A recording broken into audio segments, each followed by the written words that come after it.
అధ్యక్ష, మొదటి ప్రశ్నకు ఆన్సరు. ఈ రాష్ట్రంలో 2019 నుంచి 24 వరకు మొత్తం 3301 టీడీఆర్ బాండ్స్ ఇవ్వటం జరిగింది అధ్యక్ష. రెండవ ప్రశ్నకు సమాధానం అవును. మూడవ ప్రశ్నకి ఏవి చర్యలు తీసుకుంటున్నారన్నారు.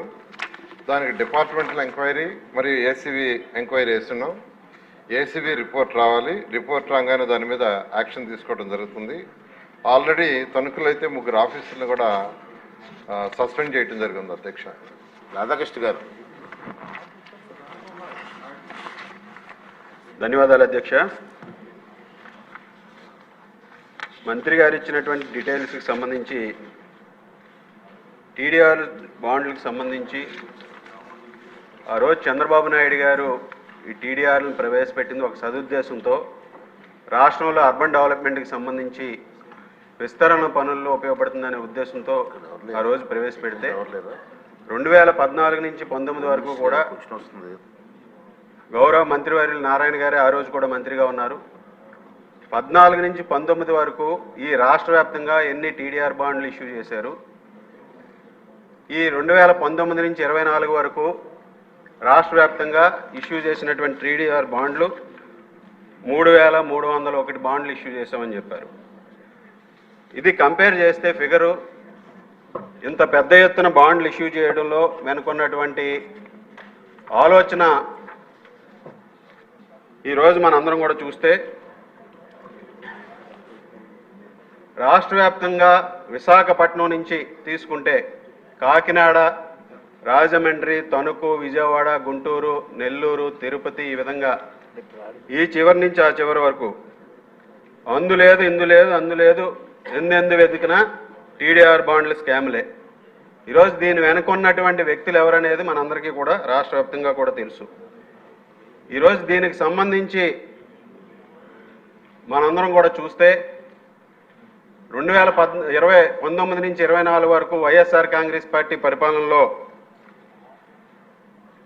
కొత్త దోపిడీలు ఎలా చేయాలి, 60 రోజుల్లో అక్రమార్జన ఏ విధంగా చేయాలి, దొరకకుండా లూటీ చేయడంలో ఏ విధంగా చేయాలనే పుస్తకాలు కూడా పబ్లిష్ చేయొచ్చు అధ్యక్ష. ఈరోజు ఇందులో చూస్తే మంత్రి గారు ఇచ్చినటువంటి లిస్టులో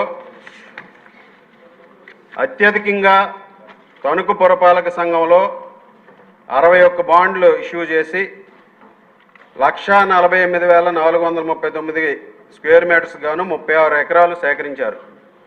దానికి సంబంధించి 5,93,759 గజాలు బాండ్లు ఇచ్చి 146 ఎకరాలు ఈక్వలెంట్గా బాండ్లు ఇవ్వడం జరిగింది అధ్యక్ష. అయితే ఇది రాష్ట్ర వ్యాప్తంగా కేవలం ఇది గజాలు ఎకరాల్లో కూడా ఇచ్చారు. దీని విలువ కూడా కడితే ఎన్ని వేల కోట్లు ఉంటుందనేది కూడా ఇస్తే బాగుండేది అధ్యక్ష. ఇందులో దాని విలువ ఇవ్వలేదు అధ్యక్ష. ఇది విలువ తీసుకుంటే తణుకుకు సంబంధించి 2014 నుంచి 19 వరకు గత తెలుగుదేశం ప్రభుత్వం అధికారంలో ఉన్నప్పుడు కేవలం 6,000 గజాలకు మాత్రమే టీడీఆర్ బాండ్లు ఇవ్వడం జరిగింది అధ్యక్ష. ఈ ప్రభుత్వం వచ్చిన తర్వాత వైఎస్ఆర్ కాంగ్రెస్ పార్టీ ప్రభుత్వంలో కేవలం సంవత్సర కాలంలో అక్కడ ఈ బాండ్లు కూడా ఈ 1,48,439 గజాలకి కూడా బాండ్లు ఇవ్వడం జరిగింది అధ్యక్ష.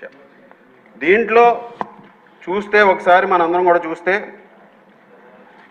మొదటగా 1:2 ఇవ్వాల్సిన చోట 1:4 వాల్యూ ఇచ్చారు అధ్యక్ష. అదేవిధంగా డోర్ నెంబర్లు మార్చి 9,000 ఉన్న చోట 22,000 రూపాయలు చేసి ఇవ్వడం జరిగింది అధ్యక్ష. అలాగే అగ్రిమెంట్ల మీద ఉన్నటువంటి భూములకు కూడా టీడీఆర్ బాండ్లు ఇష్యూ చేశారు అధ్యక్ష. ఆ విధంగా అక్కడ గ్రీన్ పార్క్ అని పార్క్ డెవలప్ చేస్తామని చెప్పారు, లేకపోతే కంపోస్ట్ యార్డ్ అని చెప్పారు.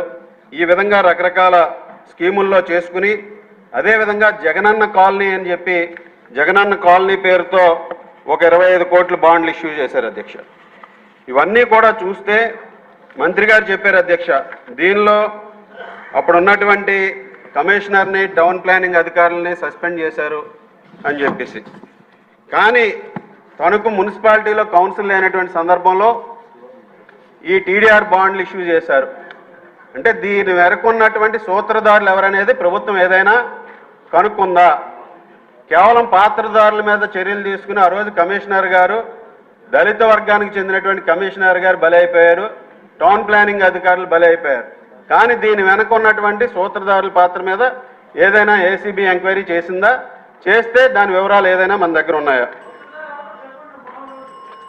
ఆ రోజు మనందరికీ కూడా తెలుసు, దీని వెనక ఉన్నటువంటి సూత్రధారి మొత్తంగా ఆయన కన్సర్న్లో ఆ రోజు ఉన్నటువంటి మంత్రి కారుమూరి నాగేశ్వరరావు. మనందరం కూడా చూసాం, రాష్ట్ర వ్యాప్తంగా రైతులు డబ్బులు అడిగితే, ధాన్యం డబ్బులు అడిగితే ఏ విధంగా తిట్టారో, అలాగే మొలకలు వస్తున్నాయి ధాన్యం కొనండి మహాప్రభు అంటే ఏ విధంగా అవహేళనగా మాట్లాడారో ఆ రోజు రాష్ట్ర ప్రజలందరికీ కూడా తెలుసు. తణుకులో ఈ టీడీఆర్ బాండ్ల కుంభకోణంలో అసలు సూత్రధారుల పాత్రని, ఆయన పాత్రని ఏదైనా మనం కూడా కనుక్కున్నామా లేదా అనేది కూడా చూడాలి అధ్యక్ష. ఈరోజు పూర్తిగా ఆయన కన్సర్న్లో ఆ రోజు అధికారులు దీన్ని చేశారు అధ్యక్ష. కేవలం వారు